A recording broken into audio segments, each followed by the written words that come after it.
Bismillahirrahmanirrahim. Assalamualaikum warahmatullahi wabarakatuh. Perkenalkan saya Al-Ghafir Rahman, Bupati Bangka Tengah. Membicarakan masalah lingkungan hidup, maka kualitas lingkungan hidup yang baik merupakan modal kita untuk beraktivitas di berbagai sektor, baik kehidupan sehari-hari, perekonomian maupun dalam pembangunan. Dalam upaya menjaga kualitas lingkungan ini telah dialokasikan anggaran sebesar 15 miliar rupiah dari APBD Kabupaten Bangka Tengah tahun 2021. Apabila dilihat secara keseluruhan, kualitas lingkungan hidup Kabupaten Bangka Tengah berada dalam kondisi baik dengan nilai indeks kualitas lingkungan hidup 76,13. Kualitas media lingkungan hidup yang paling baik adalah kualitas udara yang hampir mendekati kategori sangat baik dengan nilai indeks kualitas udara 89,76. Untuk tetap menjaganya, pemantauan kualitas udara setiap tahun dilakukan pada 24 titik yang mewakili kriteria transportasi, permukiman, perkantoran, dan industri, serta pengujian emisi untuk kendaraan bermotor. Selain itu, terus dilakukan pembinaan dan pengawasan terhadap pelaku usaha atau industri untuk melaksanakan kewajibannya dalam pemantauan kualitas udara. Kabupaten Bangka Tengah terdiri atas daratan dan wilayah laut dengan pulau-pulau kecil yang memiliki terumbu karang yang menarik. Pulau kecil dan pesisir pantai telah menjadi objek wisata sejak beberapa tahun ini. Kualitas air laut Bangka Tengah dalam kondisi baik dengan nilai indeks kualitas air laut 70,98. Pencegahan pencemaran dilakukan dengan melakukan pemantauan kualitas air laut dan pengawasan terhadap industri yang membuang limbah cair ke laut. Isu prioritas dalam pengelolaan lingkungan hidup di Kabupaten Bangka Tengah pada tahun 2021 adalah tata guna lahan, pencemaran air, dan pengelolaan sampah. Kualitas lahan dalam kondisi baik dengan nilai indeks kualitas lahan 78,36. Tantangan yang dihadapi dalam menjaga hal ini adalah perubahan penggunaan lahan akibat kegiatan penambangan tanpa izin dan kegiatan perkebunan kelapa sawit. Akibat dari kegiatan penambangan, terjadi perubahan bentang alam berupa lahan kritis dan kolong. Di satu sisi, kami terus berupaya menertibkan penambangan ilegal untuk mencegah bertambahnya lahan kritis. Di sisi lain, kami juga telah memanfaatkan lahan kritis untuk budidaya hortikultura seperti bawang merah, cabai, jagung, dan sayuran. Dengan jumlah kelompok tani sebanyak 42 kelompok, juga upaya rehabilitasi lahan kritis dengan cara penanaman pohon. Untuk mengubah kekurangan menjadi kelebihan, kami terus menambah dan menjaga keberlangsungan pemanfaatan kolong agar tetap menjadi sumber pendapatan bagi masyarakat dengan menjadikannya sebagai tempat wisata. Contohnya, Desa Perlang dengan kolong Pading telah menjadi salah satu dari 50 destinasi desa wisata terbaik di Indonesia. Kami juga menggerakkan penduduk untuk melakukan budidaya ikan di kolong dengan jumlah pokdakan sebanyak 22 kelompok. Selain itu, kolong juga dimanfaatkan sebagai sumber air baku mengingat potensi air tanah di tempat kami cenderung setempat dan kecil. Sementara itu, perhutanan sosial merupakan upaya dalam mengatasi alih fungsi lahan di kawasan hutan. Kelompok-kelompok masyarakat mengembangkan ekowisata, antara lain mangrove Munjang, ekowisata air terjun Bukit Sadap, ekowisata air terjun Bukit Mangkol, dan ekowisata air terjun C2. Selain di kawasan hutan, ekowisata juga dikembangkan di Taman Keanekaragaman Hayati Namang. Bahkan, pihak swasta pun turut berkontribusi dalam pendanaan pengembangan ekowisata ini. Selain dampak alih fungsi lahan, Bangka Tengah juga mendapatkan tantangan di wilayah pesisir, yaitu abrasi. Upaya mengatasinya dilakukan dengan cara pembangunan talut sepanjang 25 km dari Desa Penyak sampai dengan Kelurahan Arung Dalam, Kecamatan Kobak.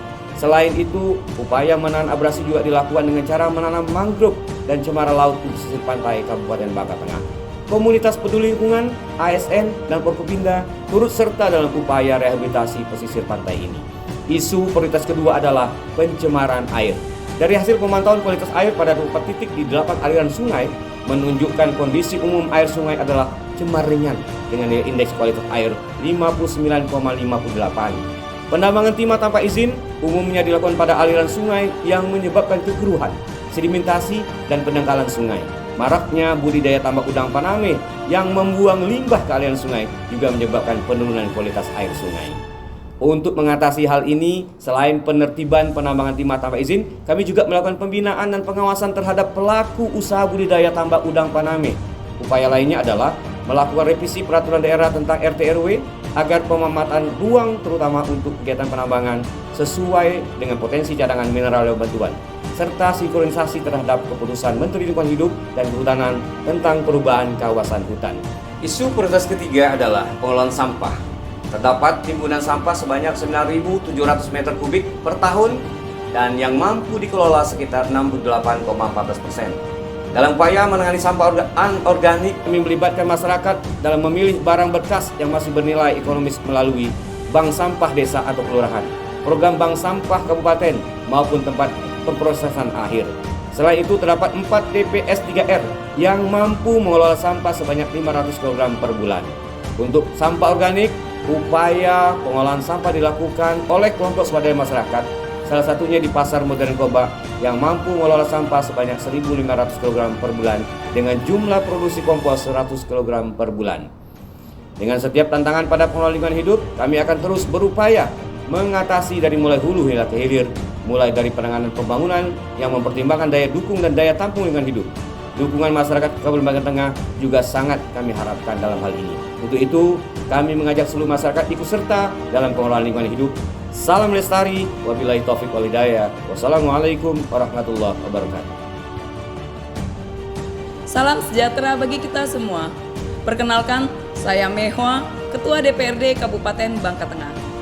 Sinergi antara eksekutif dan legislatif di Kabupaten Bangka Tengah dalam upaya mengatasi tantangan pengelolaan lingkungan hidup terjalin dengan baik.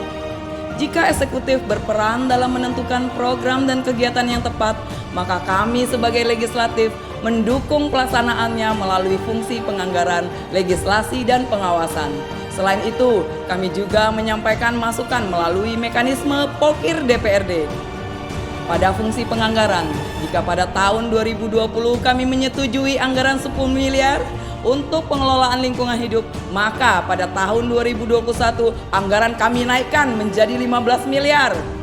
Anggaran ini dialokasikan untuk upaya-upaya pengendalian pencemaran terhadap media tanah, air, udara, dan laut, juga perencanaan lingkungan hidup yang berkelanjutan, penanganan persampahan, konservasi flora fauna, serta rehabilitasi dan pemanfaatan lahan kritis. Kami juga mendukung upaya pengembangan ekowisata di Kabupaten Bangka Tengah dengan cara mendukung anggaran peningkatan sarana dan prasarana pendukung, mengubah tantangan menjadi peluang, seperti pengembangan kolong menjadi destinasi wisata. Pada fungsi pengawasan, dilakukan dengan cara monitoring dan evaluasi terhadap pelaksanaan kegiatan, baik dari sisi serapan anggaran maupun output kegiatan yang dilaksanakan. Melalui Komisi 1, 2, dan 3, bersama-sama dengan Dinas melakukan rapat koordinasi serta tinjauan lapangan ke pelaku usaha, kelompok masyarakat, pengelola ekowisata, Gapoktan, Pokdakan, dan masih banyak lagi. Upaya kami yang ketiga adalah melalui fungsi legislasi. Kami sebagai legislator bekerja sama dengan lembaga eksekutif menetapkan peraturan daerah yang berkaitan dengan pengelolaan lingkungan hidup. Ada 4 peraturan daerah yang telah disahkan pada tahun 2021, yaitu Peraturan Daerah Nomor 2 Tahun 2021 tentang Rencana Pembangunan dan Pengembangan Perumahan dan Kawasan Pemukiman tahun 2021 sampai dengan tahun 2041. Peraturan Daerah Nomor 6 Tahun 2021 tentang Perusahaan Umum Daerah Air Minum Tirta Bangka Tengah. Peraturan Daerah Nomor 8 Tahun 2021 tentang perubahan keempat atas Peraturan Daerah Nomor 2 Tahun 2012 tentang retribusi jasa usaha.